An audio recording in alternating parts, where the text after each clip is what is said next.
Sit, stay. Stay, Jesse. Yay.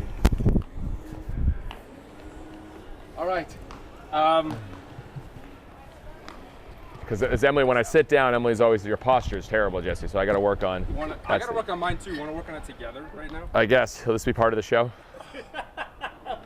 This is how it opened. All right, roll the shoulders back. String up your spine. All right, Jesse, I mean, what a weekend in Boston. Can you just, initially, how exciting was it to play in Fenway Park? Well, this is something that I've visualized for years now. So, I think it was something that we put so much thought, so much detail, so much emphasis on what we were trying to accomplish that was the focus. But as soon as you walk into that stadium and look around, so many memories came out for me, thinking about when I was a kid, coming to that ballpark and seeing my favorite players. And then now to think that we were about to sell it out with all Bananas fans from all over the country was truly special. What was the biggest pinch me moment in this process? Maybe years ago when the potential of this rolling out started, or the first Hey Baby right in front of Fenway Park, or Yellow at the end of the night. What was your biggest pinch me moment in Boston? Well, at first it was the call a couple of years ago. To hear from the Red Sox, I visualized that call to get drafted, but not to actually have the whole team, the Savannah Bananas, come play there. And so it was first the call, and then coming into the stadium. When we had our opening march, going through the streets, Old Yankee Way, which is now Jersey Street, and seeing thousands upon thousands of fans and people with signs and saying, "Welcome home, Jesse," and high-fiving those fans, that was the first moment. It's like, wow. I mean, I was yelling like we just won the Super Bowl. I mean, it was unbelievable. And then Yellow, I took a second to see, Fenway Park, 1912, over 100 years old, and there's never been a moment like that where the whole stadium lights off and everyone had their flashlights on and we were singing together. I thought it was one of the most beautiful things I've ever seen in my life.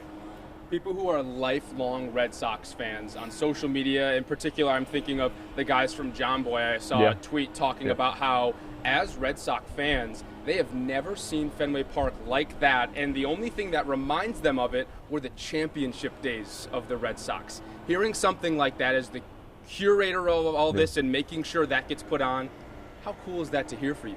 Well, I was a part of watching those games back in the early 2000s when they first started having those championship runs, and it was an electric atmosphere.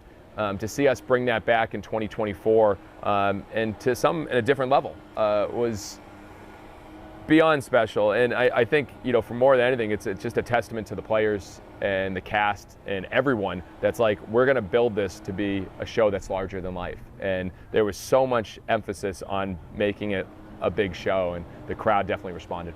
You mentioned the emphasis on making it a big show. That was going to be my next question. Every single night the Bananas take the field, it is a new show. It is a fun show, and it draws people in. Yeah. When you go to the Fenway stage, is there a new emphasis on bringing in more big names, having your guys do more trick plays, or is it just put on the show the Bananas always do and those Fenway fans are going to be entertained? We definitely try to take it to another level. I think it's natural. You're playing in front of that many people at a bigger stage. And so, we had our player dance is usually 5 to 10 players. We put the entire teams of the Party Animals and Bananas on the field. To have 40 people dancing for a player dance, we wanted to build it to another level, and I think that's how we look at it. And with so many more fans, you want to make the show bigger so more people can feel a part of it. So it's a new challenge. It was a big challenge for us because the game, it didn't go as well as I think we anticipate a banana ball game going, and so it was a challenge. But that's where we learned, and I think that what happened in Fenway, to see the moments that were big and that were special, were definitely offset the ones that didn't go as well as we planned. With your history in that region of the country and with the Red Sox, where does this past weekend rank in your time as the owner of the Savannah Bananas?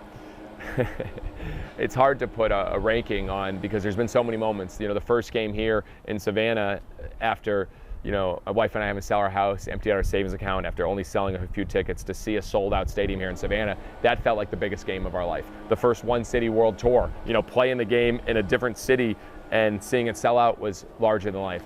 Our first Major League Stadium in Houston was bigger than we ever imagined. But yes, Fenway, just because of the history of the ballpark, all the amazing moments that have happened there throughout the years, to see us a part of one and creating one for what many fans said was a moment they'll never ever forget at Fenway, that's got to be right up there on the top of the list. You know as much as anyone the work that goes into putting on a show like you did at Fenway with your entire team of players and front office staff. Taking this weekend, what do you learn from it, and how do you continue to build the Bananas brand larger than maybe some people might not know that it can get larger, but I know you're going to learn from Fenway Park and take that into future experiences? Well, if you look at our fans first principles, it starts with being fanatical about the fans, and it finishes with we will always plus the experience. If we do those two things, if we are constantly fanatical about the fan experience, if we are constantly focused on plussing and enhancing the experience, we'll continue to get better. Obviously, there was a lot of things we learned, but we try to focus one fan at a time. We try to focus on slowing things down, being present, embracing the moments with our fans, and I think a lot of us did that. There were moments that I know people will never forget, but it's, to me, I say this all the time, but we're just getting started, and I really believe we're still in the first inning. The rest of this World Tour for 2024, what can people expect to top Fenway Park? I don't think our goal is necessarily to top a certain moment, a certain game. We're competing against ourselves, and we want to make each and every experience a little bit better. And so, obviously we have 4 more Major League stadiums. The Party Animals have their own headlining tour with a brand new cast of characters, and they are the home team. And so that's something that's exciting for us. We're creating new shows every single night, and now we're creating it at a bigger level with a new team, 2 new teams, and having headliner opportunities. So, it's hard to pigeonhole to just one, but I'll tell you that at the end of this tour, people are going to say, wow, look at every Major League stadium, look at what happened in Savannah, look at the Party Animals headliner tour, look at this new team, the Firefighters. This thing, Banana Ball, this is special, and it's here to stay. Well, Jesse, anything else for me from growing up in the Boston area to what this experience was, or anything that I didn't ask you that you want to add? No, I mean, obviously, just more we can go into posture if you want to do that. Yeah, okay, all right. Breathe in, stand up straight. All right, thanks, No, we're good. Jesse. Thank I really you. appreciate you actually